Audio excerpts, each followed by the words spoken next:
السلام علیکم دوستو، ہمارا یوٹیوب چینل ترجمان طب جدید و قدیم سبسکرائب کریں اور ڈسکرپشن میں دی گئی نمبر پر رابطہ کریں اور اس کو زیادہ سے زیادہ شیئر کریں تاکہ ہم آپ تک نئے ویڈیوز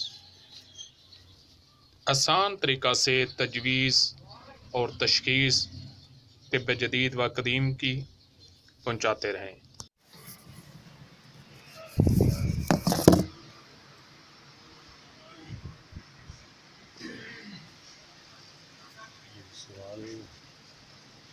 الحمدللہ جی، میں پہلے بھی کہیں لیکچر میں سبق پہ جاتا ہوں تو مجھ سے سوال کم ہوتے ہیں، اس لیے ہوتے ہیں کہ میرا معاملہ الجھن والا ہوتا نہیں۔ جی، سوال تو تب ہوتا ہے نا کہ کوئی بات سمجھ میں نہیں آئی تو یار آپ سوال کر لو۔ الحمدللہ یہ سیدھی سادی طب ہے، اس کو آپ پوچھ کرتے چلے جائیں انشاءاللہ۔ اور پھر بھی اگر کسی کے لیے کوئی رہنمائی کے لیے اگر کوئی بات مجھ سے پوچھنا چاہتا ہے، میں حاضر ہوں، بیٹھے ہیں، ابھی ہمارے پاس ٹائم ہے۔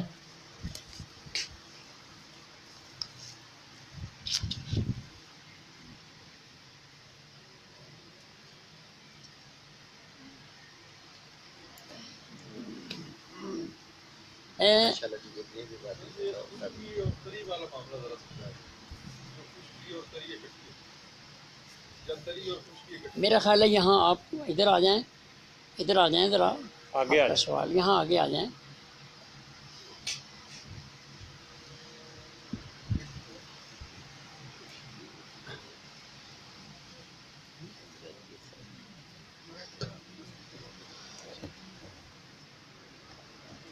جی آپ سوال کریں جی، ذرا تھوڑا سا ذرا اس میں وسعت دے دیں نا تاکہ آسانی ہو ان کو بھی۔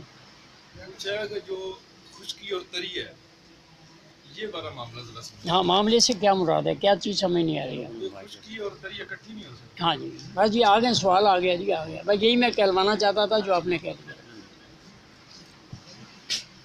دیکھیں جی، ان کا سوال ہے کہ خشکی اور تری اکٹھی نہیں ہو سکتی، آگ اور پانی اکٹھا ہو سکتا ہے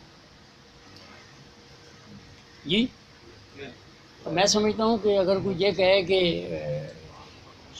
اگر جگر گرمی ہے تو فراق گرم ہے تو ادھر پانی ہے، تو میں کہوں کہ یہاں گرمی اور تری ہے، تو آپ کہیں گے بھائی جہاں آگ ہے وہاں پانی کا کیا کام ہے؟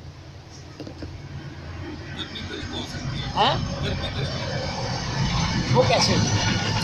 آگ اور پانی دونوں اکٹھے کیسے ہوتا ہے؟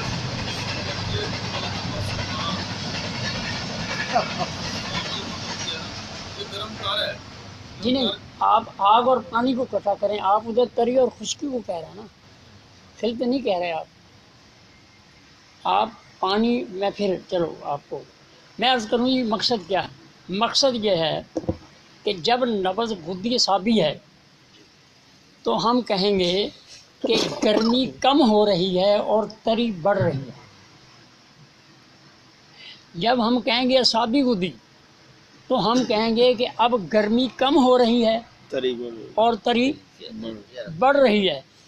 جب ہم کہیں گے اعصابی عضلاتی تو ہم کہیں گے پانی کم ہو رہا ہے اور خشکی بڑھ رہی ہے۔ جب ہم کہیں گے عضلاتی اعصابی تو اس کا معنی مفہوم یہ ہوگا کہ خشکی بڑھ رہی ہے اور پانی کم ہو رہا ہے۔ اللہ پاک آپ کو خوش رکھے گا۔ کیوں جی، سوال کا جواب زبردست جی زبردست۔ میں کیچڑ اور یہ نہیں آپ کو سمجھانا چاہتا کہ یہاں زمین بھی ہے پھر کیچڑ بھی ہے، یہ نہیں، ایسی مثالیں نہیں ہیں۔ آپ اپنی طب کو اسی طرح سمجھیں کہ ایک چیز بڑھ رہی ہے اور ایک چیز کم ہو رہی ہے۔ ہمارا معنی مفہوم صرف یہ ہے، ہم آگ اور پانی